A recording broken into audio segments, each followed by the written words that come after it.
See, namaste. Welcome, everyone.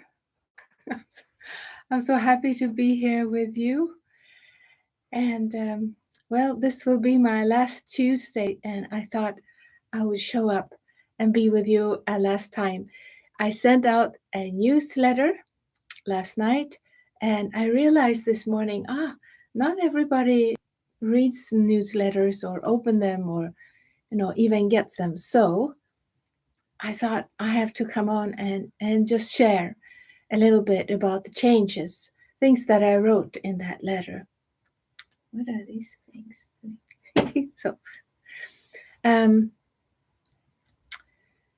So many changes have come from out of India, from Sri Amma Bhagwan, who initiated all of these meditations. So the Golden Age Consciousness meditation that we usually share here on Tuesdays, and this has been going on for so long, but it's time for a closure, and that's why I also wanted to share. And a closure of a cycle, we usually talk about that on Tuesdays, like we keep returning every Tuesday, or it's available for you here to use it as we close a cycle and we go into another one. And so this is a long cycle closing now on my end with these Tuesday meditations. And it was around 2012 where it all started. I was called down to India to go through a dark room process. We were supposed to go through that before we got initiated to this open eye meditation. We didn't know anything about this, but a few of us were called down to go through a process. And we were, I guess, individually invited. I didn't see anyone there. So I was taken into, they said, we're going to bring you to a cave. That's what they said on the phone, Sweden. So I thought, I'm going into a cave in India, and I'm thinking about tigers and and snakes. And, well, this is what I've been studying and learned since I was very small about the people in India, and they would sit and meditate in caves, and, wouldn't that be fantastic? So I was imagining how this would be. So coming down there, I only brought, my toothbrush and things. And I thought, do I even brush my teeth in a cave? So I really didn't know. And I just arrived, and they said, Adasa will come and pick you up. And this was Campus 3, and there are big mountains there. So I figured, okay, we'll walk up to a cave, and they'll leave me there for 5 days, because that's what's needed to be initiated. So they just said, she will come and take you there in the morning at 9. So I sat on the bed, ready. I said, how do I get ready for this? I had my clothes, and I remember bringing the toothbrush just in case. So she came and she says, okay, so you know what's going to happen to you now? And I said, yes. I said, yeah, I'm going into a cave. And she said, yes.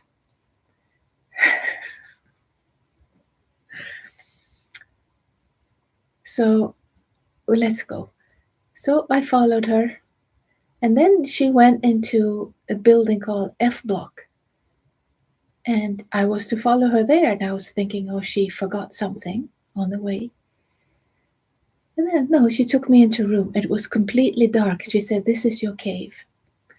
So they had darkened a room. I was a little bit relieved, I have to say, that I didn't have to be out in the cave, because I know there are all kinds of tigers and things there. But, we're there to meet our fears.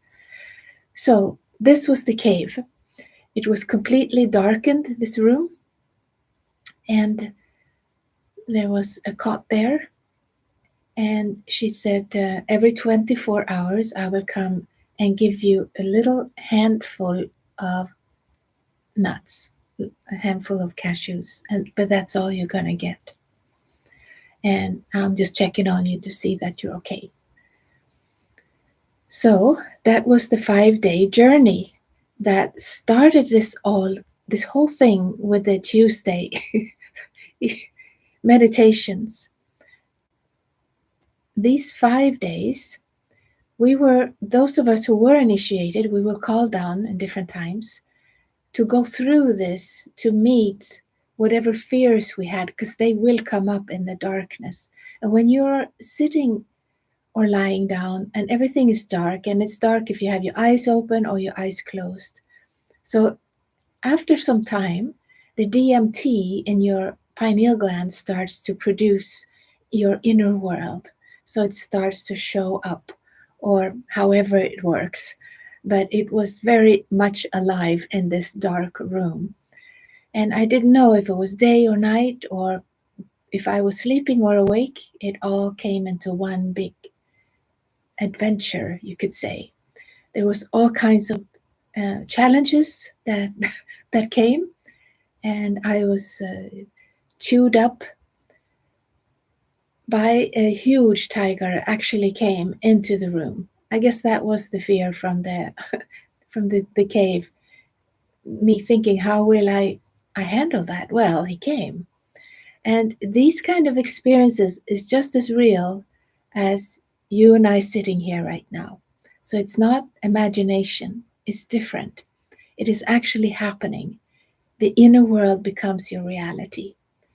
So this huge tiger sat there as I woke up in one of the naps, and I heard my divine was there the whole time, and my divine said, well, you're going to have to face this. Just go into the mantra, because there was a mantra that started playing from inside. So I just went into the sound of the mantra playing inside my brain. And this big tiger just jumped up on the cot. And he, I was immersed in the mantra, so I was witnessing from that point. But he took my whole head into his mouth, and he just took a bite. And I could hear it, like it sounded like popcorn, like that. And he's like chewing on it.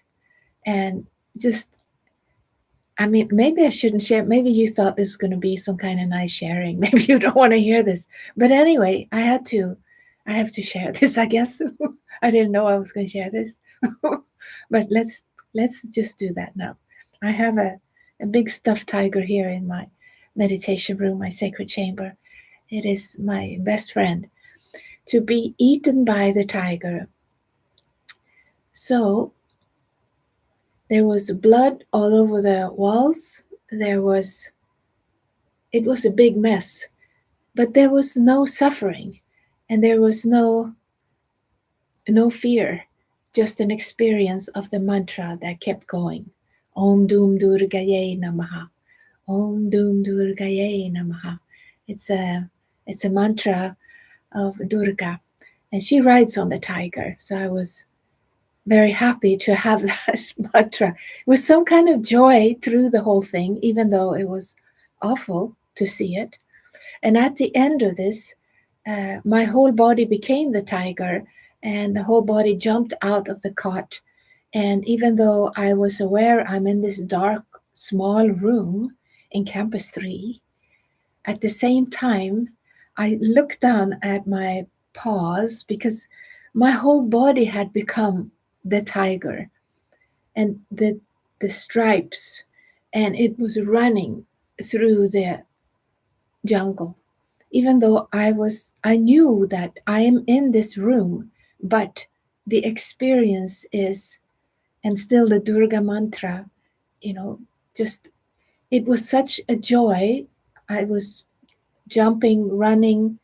I don't know what happened, but until my body was so exhausted, I just fell on the floor and must have crawled up on the bed. These are the kind of experiences that happen. So you don't know what time of day it is, how long you've been there. You just know that once in a while there was a little opening of the door, and there was the dasa, and she came with a little handful of nuts. And I had mystical experiences with her also, because my experience, and I was absolutely certain of this, and I had to ask her afterwards, because I said, there are different dasas coming every day. And she started laughing, and she said, no, it's me coming every day. No, because I didn't experience that. Uh, and also, she had the most loveliest fragrances. So afterwards, I asked her, what is that oil you're using, or that fragrance? She says, we don't even use soap. We're not allowed to have anything like that. There's no fragrance. Just been me coming. And she's laughing. For me, it was not. It was a total different experience of this beautiful being coming in with this handful of nuts, and each nut was just magic to eat. And also the toilet, there was a toilet there, and I knew I could, feel myself want to go in there. Now, the flushing thing, it did made a huge noise, or it didn't work. There was something wrong with it. So I told her that in one of the visits. I said, the toilet is making a huge noise every time I am to find, the flushing thing. And she said, well, the process has started, so we're not going to bring in, anyone to fix it. So just deal with the noise.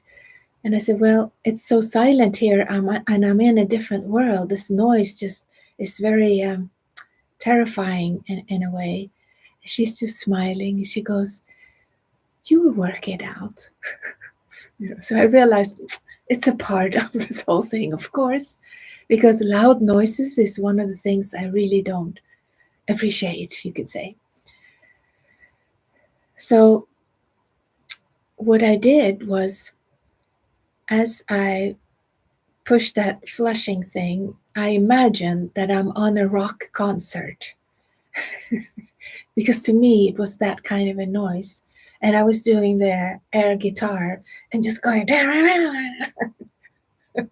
until the whole thing stopped. And then my concert was over too. That way, I could handle each visit to the bathroom. There's I don't know if I managed to use the toothbrush now thinking about it, but maybe I did. But it was noise there all the time. I remember whatever's happening in the bathroom. And then at one point, this is the last thing I could share. I could share hours of what happened there, but I won't. But one thing that did happen was I was drawn to sit on the floor and to sing the Kali mantra. So when I was little, I was afraid of monsters under the bed. So I was now guided to sit, so that under the bed, would be open for me if there was somebody who wanted to visit, you know. So I sat there singing Jai Mata Kali, Jai Mata Durgi, Jai Mata Kali. And then I hear my inner divine saying, I think that's enough now. We don't want to call Kali at this point too much. So why don't you get up on the bed again? So I did. There was no monsters coming. I didn't see anything. I didn't feel anything. I said, okay, I'll just follow what I'm guided to. And I fell asleep and woke up by the door opening like a horror movie, right? And I could see that it's night outside. So it's not the dasa is not coming. It's not daylight. There's nobody coming in. It's opening so I can see outside there. There's something. And there is a noise like something is coming inside the room.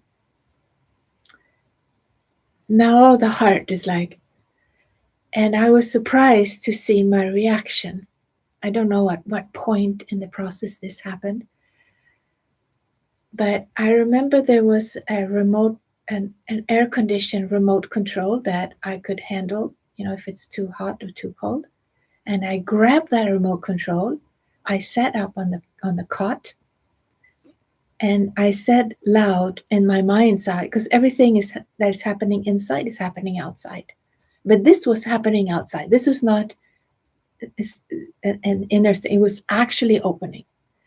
So I sat with this, and I said, whatever you are, you're going to be smacked with this remote control. I'm warning you. I didn't know I had that kind of a courage, because I don't know what it is that has entered. And it could be snake. That's when I realized, what if it's a snake? Okay, we need to have plan B. Because if it's a snake, how do you smack that on the head? So my plan B would be, and I was very clear about plan A. If something comes up to attack me or something, they're going to get smacked on the head, and I have warned them now. So it's their own fault if they're going to do this. Plan B, if it's a snake, I'm going to run for the bathroom and close the door quick. That's like the best thing I could think of. So, and I thought, it's not the greatest plan, because the snake will have, well, anyway, we'll go for that. So I sat there with this remote control ready, super, like, I've never been so concentrated in my life. No fear, just fully focused to hit this thing on the head, whatever it is, or plan B, run quickly into the bathroom and close the door. And I could hear like some noises, like stopping and going, stopping, going. It's like, I don't know how long I sat there, because after a while I started getting, tired, and I fell asleep with this. And I woke up and I realized no one had attacked me. No one had come up into the bed. And now I could see there was morning or daylight, because the door was still open. I thought, oh, I better go close it, because the Dasa's going to think that I've been trying to run away. So I ran up and I closed the door before she comes, so she doesn't think that I've been doing something that I shouldn't be doing. Because she said, you stay in here. The door's not going to be locked, but you stay in here now. Yes. So I kept my promise and stayed in there. So when she came, I all excited told her about, the door open, and there was something coming in here, but I was ready with the remote control. So I shared this whole thing, and I thought she would be laughing, because I thought this must be some part of the whole thing. But her eyes were like this big, and she picked up the phone and she started talking Indian language really quick. She said, no, that's not supposed to happen. And I said, well, maybe it was just a rat or something. She said, rat? There's no rats in here. I still don't know what it was, but they arranged very quickly for me to change into another room. And that's when I realized my legs could barely walk. I was like spaghetti, I was like some kind of old person, just kind of get my way over into the other room. And there was dark again. And she said, there shouldn't be anything in here. So I think it was maybe 2 more days or something in that other room that happened there. And during this whole 5 days, there were lots of gods and goddesses that appeared. There was also strangely, and each god and goddess came with a mantra. And that's what I recorded when I came back home. There's a CD that I have called Bija Mantras, because they all came and sang Bija Mantras for me. So I recorded them as soon as I got home, if you like, because they're like medicine. And this is what gave me all of the growth of consciousness, you could say, these mantras, to go through the challenges that I had. They had different messages to me. At some point, there was even some politicians there in the room. And I said, okay, we're stretching it now. I'm not even interested in these politicians. So that I don't understand. And also the king and queen of Sweden, and the princes and princesses, and they were talking to me. It was so strange. And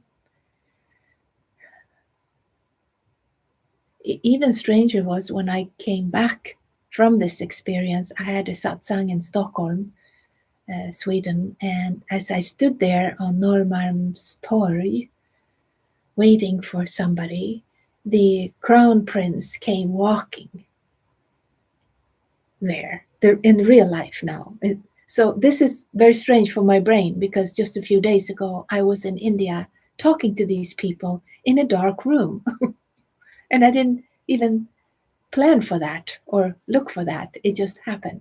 So here is the Carl Philip, the crown prince. He comes walking with a friend, talking with a friend, and he was walking right by me, and he cannot let go of. Maybe I look strange, I don't know, because I saw him from afar. I just stood there looking at him, and he kept looking at me, and I was looking at him, and he kept, well, because his friend kept talking, and we were like, yeah, what was that? So I don't know, but that was the initiation. Oh, and the last thing that happened in that 5 days was Lord Jesus Christ came from the heaven. He came with a big cape, and he seemed to be flying almost. He came like landing from a higher dimension, and he had a lion with him, huge lion. And I know the lion. I remember him. And I was so baffled because all of these gods and goddesses and the Indian culture, it just always captured my heart. And of course, when I was little, I always prayed to Jesus, and I loved all the stories about Jesus. And he was my childhood friend up until I was a teenager, and I had to, I guess, go on a different path in the spiritual path. But he's always been there somewhere. But now he came for real. And he did not look like he did for me when I was like in church, or my way of looking at him. He's real. He's very filled with love and compassion and joy. And I know him very, very well. And I was just baffled. And he said, "Can I sit down?" After some time. I said, "Oh, yeah, yeah, of course." Because I sat on the cot, and he sat down next to me. And he talked about the lion, and he said, you know this lion, you remember it, right? I said, yes, I used to travel with him.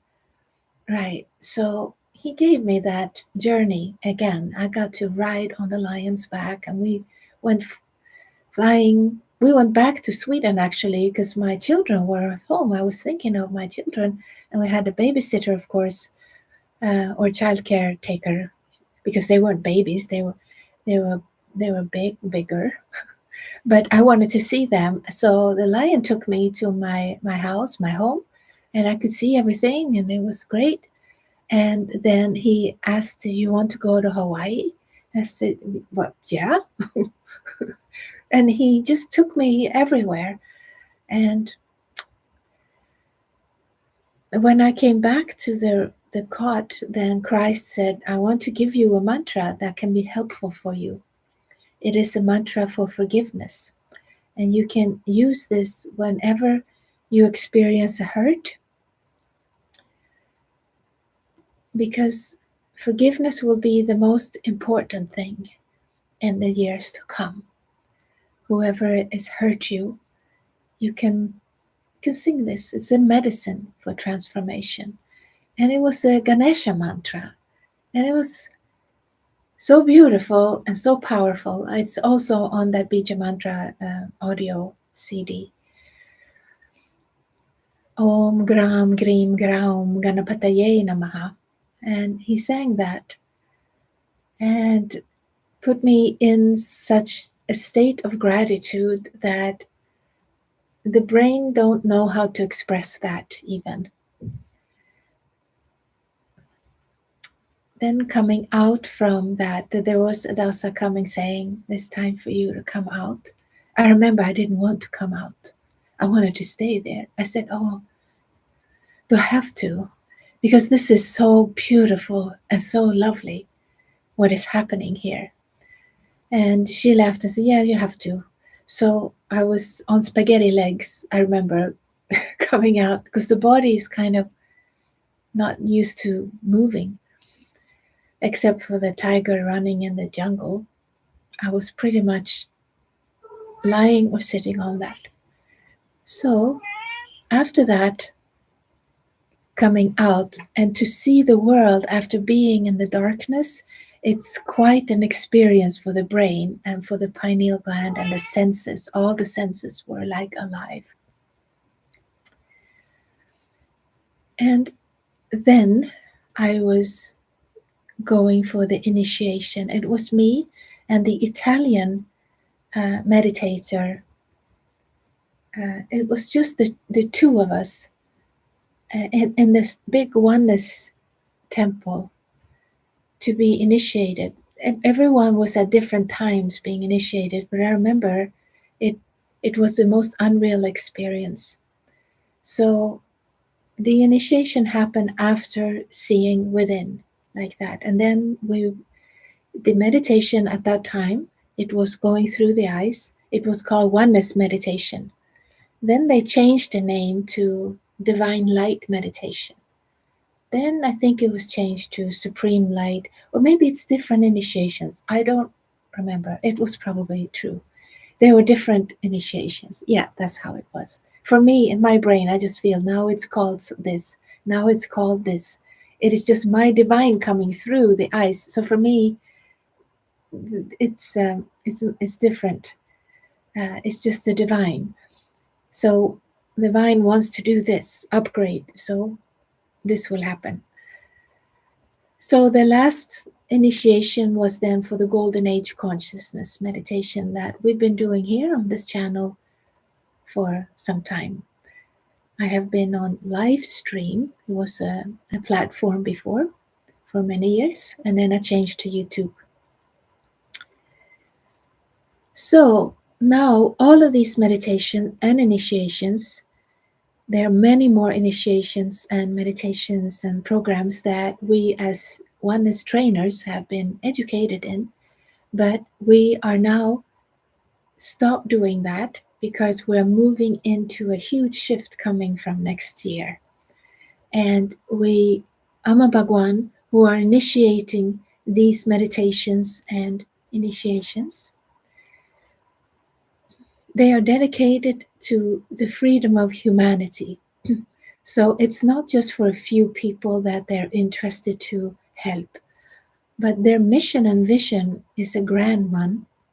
They have, through different incarnation for the past 850 plus years, been preparing to be able to give the state to whoever seeks it, no matter what religion or cultural background you come from. So this is taking off now. I think this is the 34th year that Sri Kalki Amma Bhagwan, the great compassionate light, have been giving these different processes to many of us. So now it's going into the next phase, you could say. We don't know what that is yet. We just know that we are closing this phase now and a new one is coming. And I think last Tuesday I shared with you that there is a big shift coming 15th of January, where there is a moment of about 12 hours, a 12-hour moment, where the galaxy center is in alignment with our planet and our solar system. And you know, we've been singing the Mula mantra. Well, in the galaxy center, there is a star system around a black hole that is emanating out energy that we call the Mulam star, or Amma Bhagwan have given that Mula mantra for this purpose, like a phone number to call upon the divine. So the divine will be in alignment with us on the planet, no matter where we are at on this planet. It's not more or less somewhere here or there. It's the same, no matter where we're at. So the more people who are in a state of awakened or enlightened, meaning you are declutched from the mind. The mind is not dictating your reality, but you experience life as it is happening. And many people across the planet are in this state, but for the whole humanity to shift, there need to be more people. There need to be 81,000 people. And we don't have that number yet. And Sri Bhagwan said, we probably won't reach that. We are about 35,000 in the 81,000 Diksha Yagna, and about 5,000 people are in enlightenment across the globe. But many people are in beautiful states. So, what Amma Bhagwan are giving now is very powerful prayer, a prayer of Ananda. And this is also a part of the Mula mantra, Sat Chit Ananda. So it's one of the qualities of the divine, which is bliss. It's a causeless joy. So the state of Ananda is now given. And that's why all these other meditations and practices and things that we've been doing, courses and this and that, they will take a closing of a cycle, at least for now. Maybe they'll come again, I don't know. But they're closing now, and we all will be absorbed into Ananda. It is a prayer, and it is to put you in that state through a prayer to the great compassionate light. Sri Kalki Amma Bhagwan, blessing whoever seeks it. This is the mission and vision they have worked for incarnations. To not start a new religion. We're not here to create conflict. We are here to experience the oneness. And it starts within us, the oneness. Then it moves out into the family, into our cities and countries and the world. So this is the process that we're going through with the Ananda state. It gives you a state of happiness for no reason. And that is a very real neurobiological state to be in. It's not something that you can get from the mind. This is outside the mind's capacity. It comes from grace. It is a gift given. So I think the first gift of Ananda course that is going to be given in Europe, where I'm at, it's on the Day of Light. Here in Sweden, we celebrate December 13 as Santa Lucia. And that is a day of light, and it happened to be our next gift of Ananda. And they have these courses now. It's a 3-hour online course from India. So these will be happening once a month, different for different region of the world. I guess US will have their own dates and so forth. But we have together with Russia, Europe, we have this date. Then there will be other programs happening as well, and will be guided after January 15th and so forth, what is next. So these 11 years that I've been sharing, I'm so grateful to the great compassionate light, Sri Kalkiyama Bhagwan, for this initiation, for this experience of meeting my inner fears, of going through all the challenges, and still, this is a journey that we're all on. This journey just keeps going. It doesn't stop. It's the most fantastic thing that has ever happened in my entire life, as growth is possible. And for me, sharing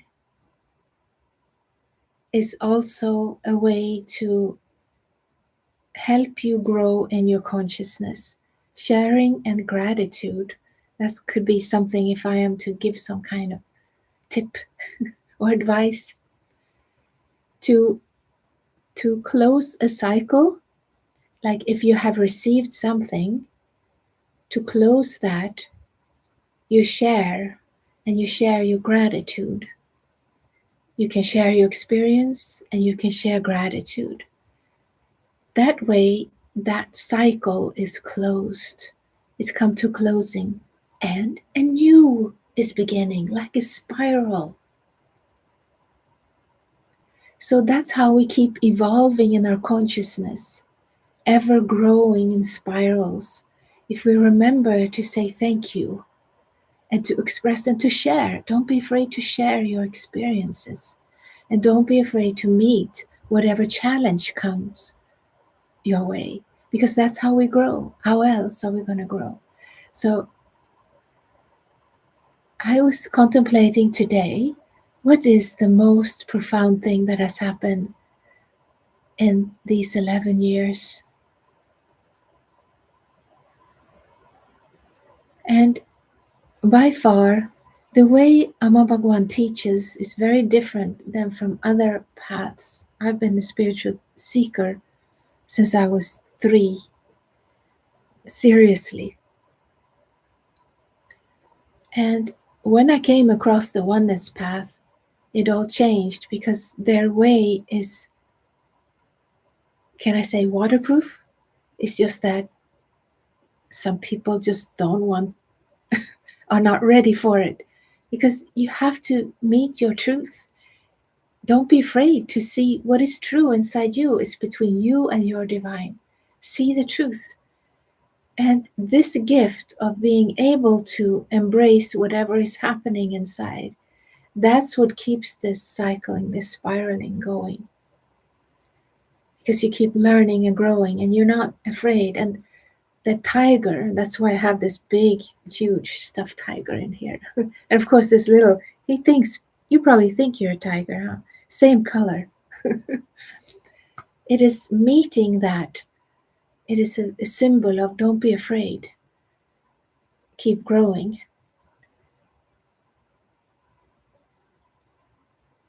And the last thing I want to share, I thought maybe we could end with a Vipasana. We got a clarity today that we could do Vipasana meditation, which is nice. So we could end that here today. But today is also my mother's birthday, and my mother left this planet 3 years ago, and she came. Her essence came here in a very powerful experience just a few days ago. She is in heaven, and she's in this beautiful state, and there are lots of golden orbs, and they filled my whole brain, my essence. I could not move. This little cat was in some kind of trance. He was following these orbs around, and my mother's essence filled the whole room. Her love, her personality, I miss her so much. um, she was a great mystic, and she was the one talking about spirals. She said, life is like a spirals, and you should always dig where you're standing. It's a Swedish expression. Gräv där du står. Don't fly up in the sky. Dig where you're standing. Start like where you're at. She was also very scientifically and academically well read, and she read Swedenborg when she was pregnant with me. I didn't know that until much later. So whatever a mother is occupied with when she's pregnant, all of that is a download to the baby. So she has given many gifts. Also, her interests and education in medicine. She was a pharmacist and very well read in medicine. So she was going through pharmacy school when she was pregnant with me also. So that comes as a gift, the the big interest that I have in health of the body. I used to dress up like a nurse. I wanted to be a nurse or a doctor when I was little. But I'm a holistic health practitioner, you could say, working with body mind consciousness to include also everything that we are. That's also something I used to tell my mother about when I was like 3, 4 years old. I learned about God and Jesus, and well, she should know about this. And my mother is she's so lovely and so accepting of whatever we are as children, but not so talking about God like that. That's why I was very taken with this experience I had with her with the golden orbs and her extraordinary love and care, and such personal blessing. I don't know. So when I realized today is my mother's birthday, uh, I want to say thank you to her as well. I never officially did that. And she was always happy that I'm happy going to India all the time. But she probably didn't understand fully. Uh, but every she helped me so much because every person has their own picture of reality, and that is the number one thing to respect.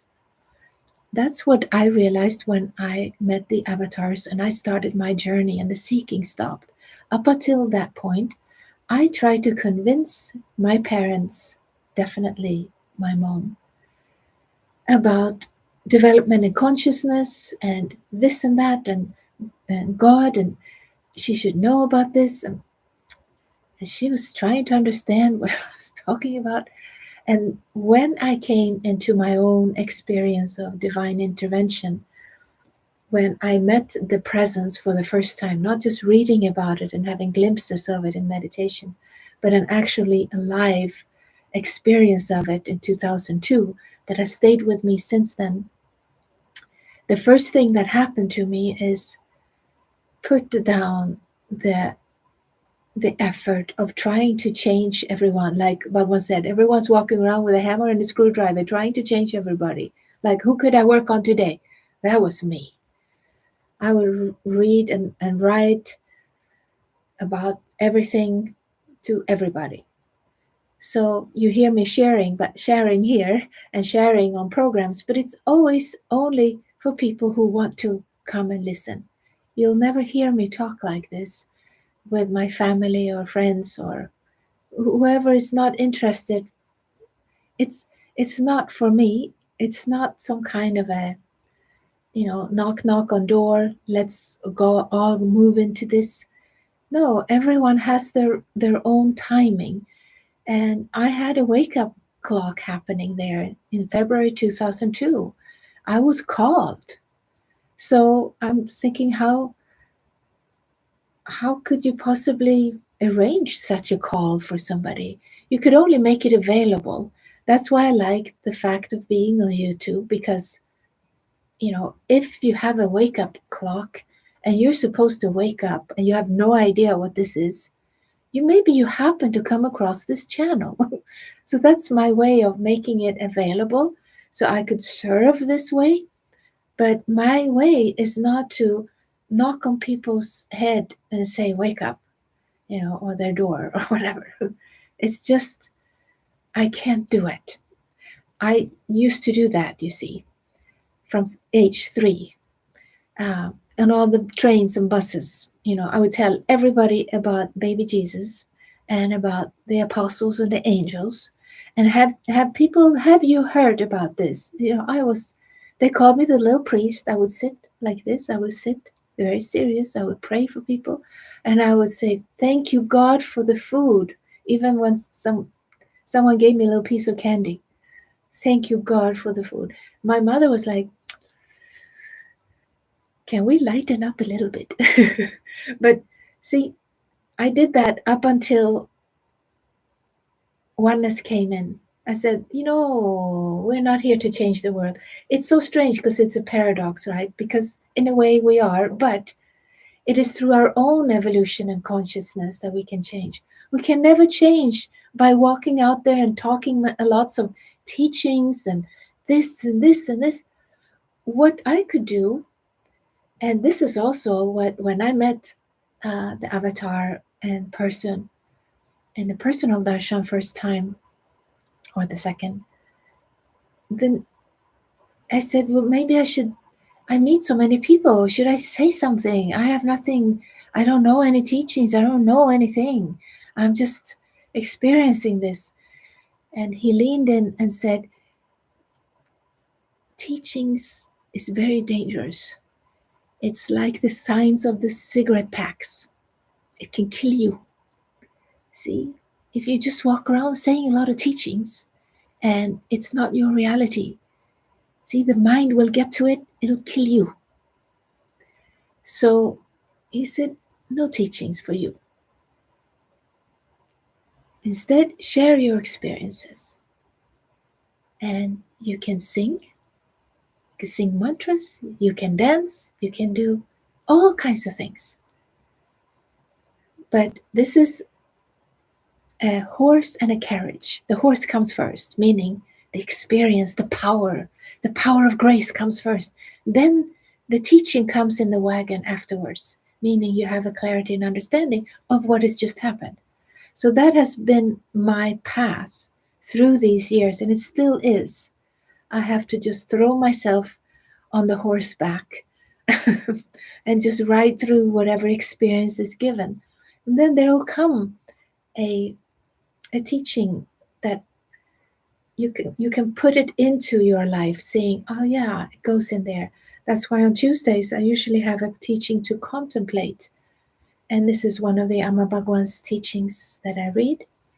And I usually tell you, take it into your life where it wants to go, like medicine or some dessert. So that's how I also myself use teachings. If you have that availability, take them into your life and digest them.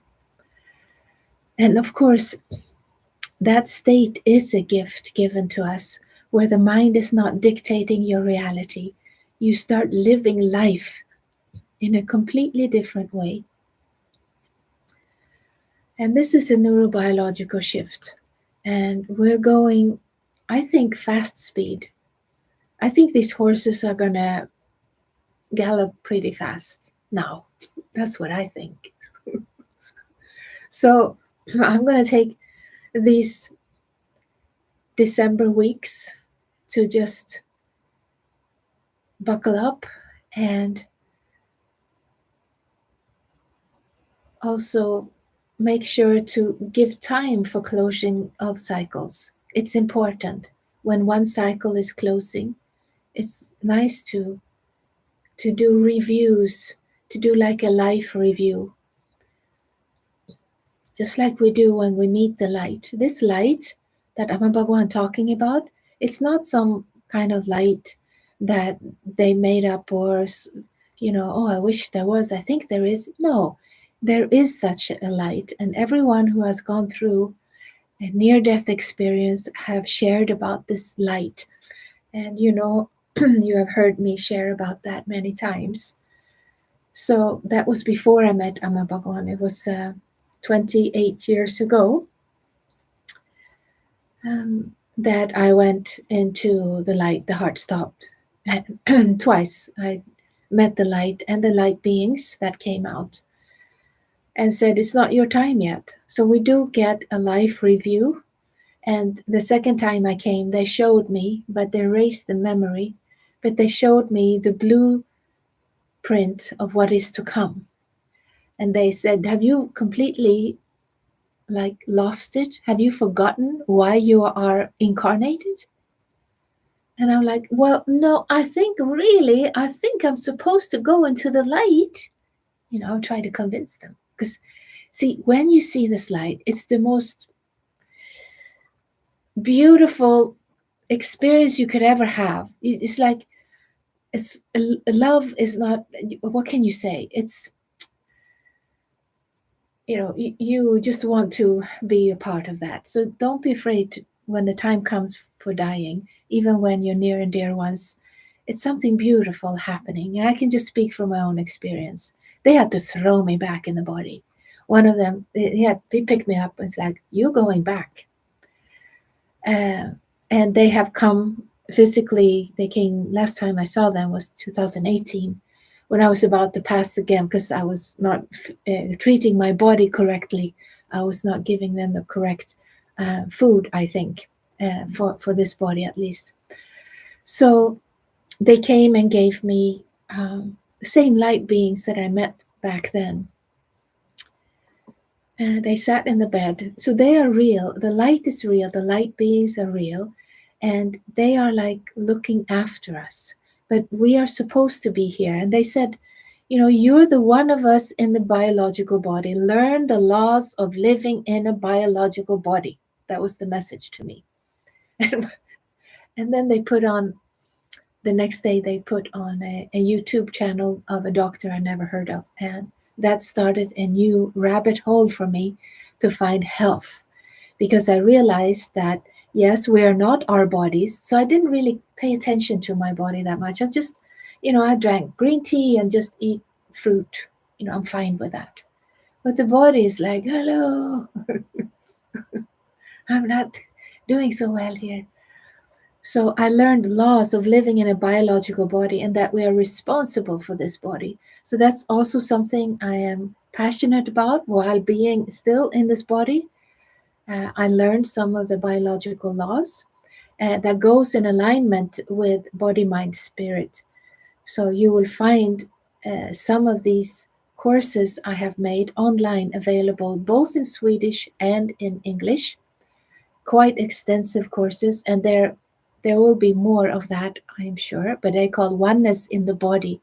And the first time I was introduced to that was through Dr. Rosedale at a Oneness conference 2008 in Germany. So thanks to him, it all started from there, and then it took off. Now, if you want to prepare for this Ananda, and if you want to go deeper into your divine, what I've been wanting to share here on Tuesdays, what I recommend is, or what I leave you with at least, is online courses. And this year I have made 4 online courses on the same subject, but with different angles coming in. So it's about devotion, it's about consciousness, it's about how to live with your divine and how to relate and create a bond with your divine. It's about alchemy of consciousness.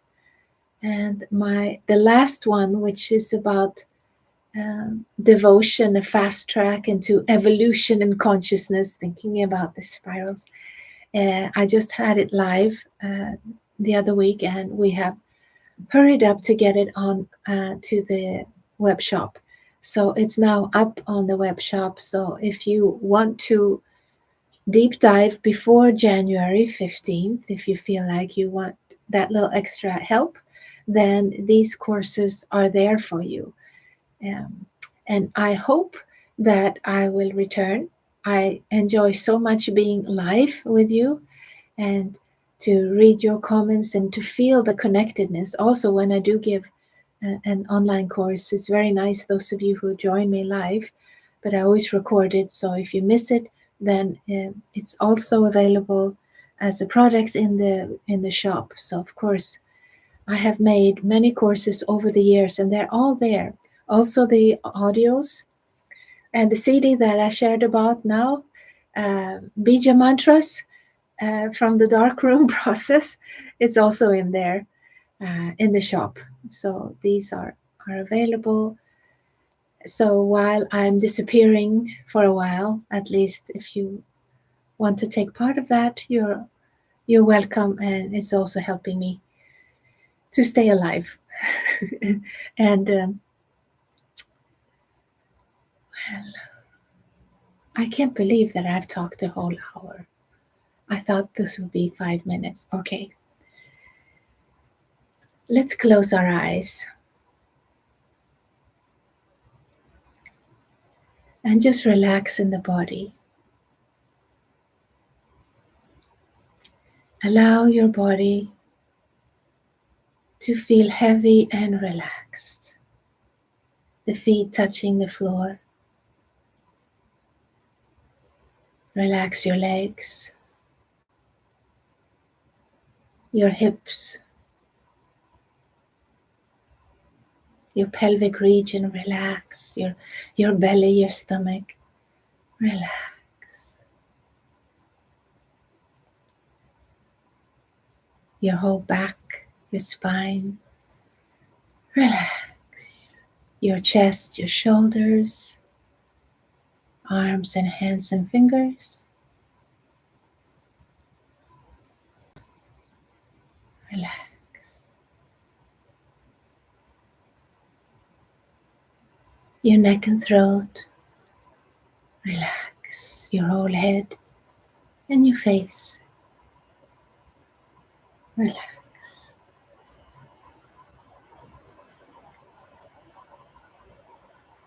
See how the breathing is happening in and out by itself.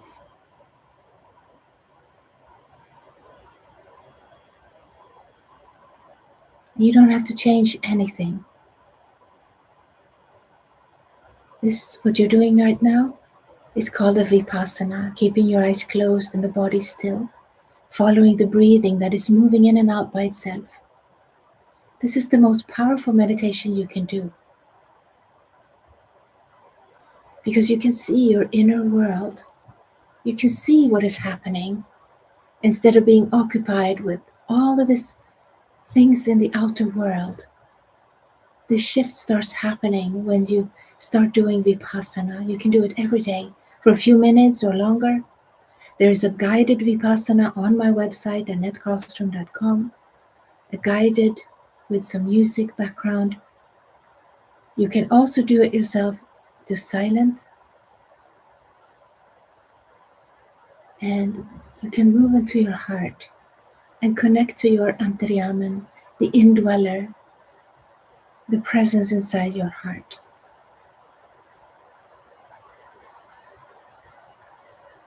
You relate to it in your own way. The great compassionate light, your personal divine, however you relate to it, what you call it, it is yours to discover.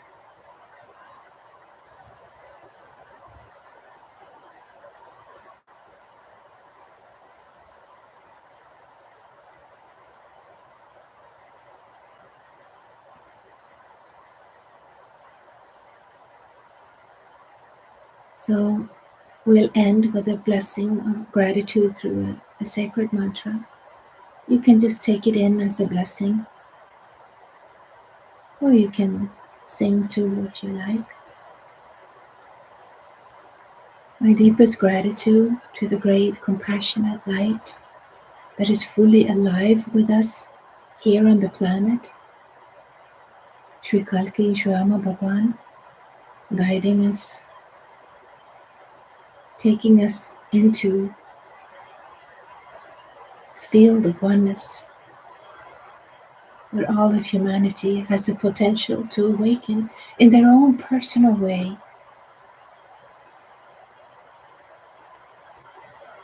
And through coming into a state of Ananda, causeless joy, a happy person is never a problem to anyone else.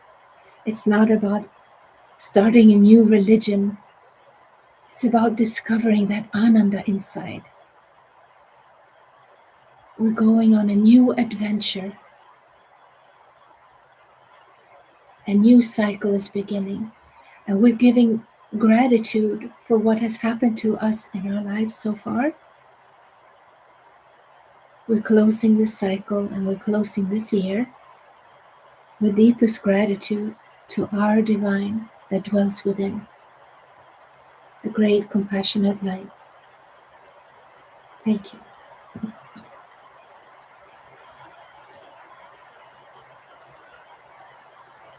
Om Sachitananda Parabrahma Purushottama Paramatma Shri Kalki Bhagavati Sameta Shri Kalki Bhagavate Namaha. Om Sachitananda Parabrahma Purushottama Paramatma Shri Kalki Bhagavati Sameta Shri Kalki Bhagavate Namaha. Om Sachitananda Parabrahma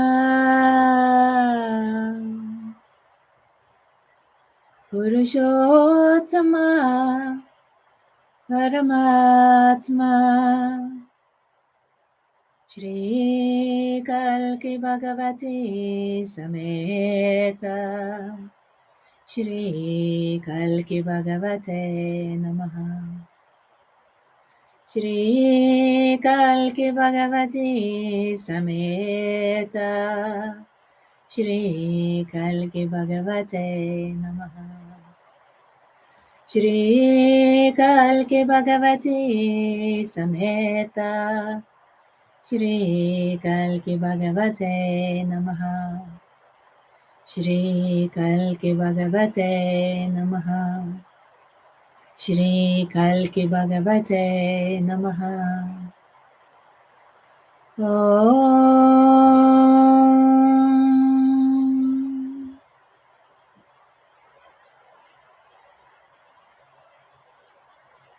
Shri Param Jyoti Ama Bhagavan Anagrahit Smi. Shri Param Jyoti Ama Bhagavan Anagrahit Smi.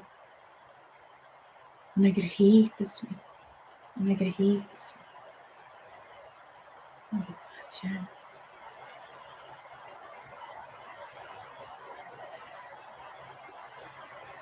And in your own way, give gratitude to that presence within your heart that will guide you in the times ahead for the new adventure to begin, helping you to close this cycle and to celebrate the new that is coming. As we come into alignment with a pulse coming from the galaxy center, a light, a love, a care, like that of a mother who loves her child so much. That's what's ahead.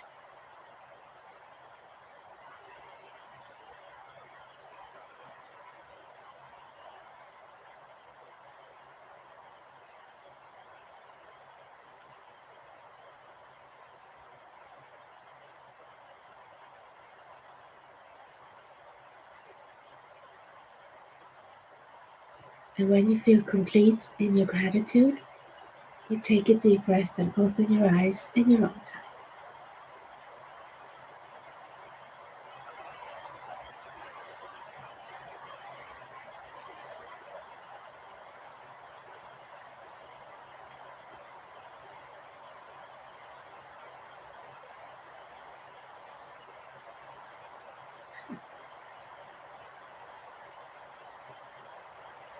So, with that, we're coming to an end of this 11 years, this 11-year cycle.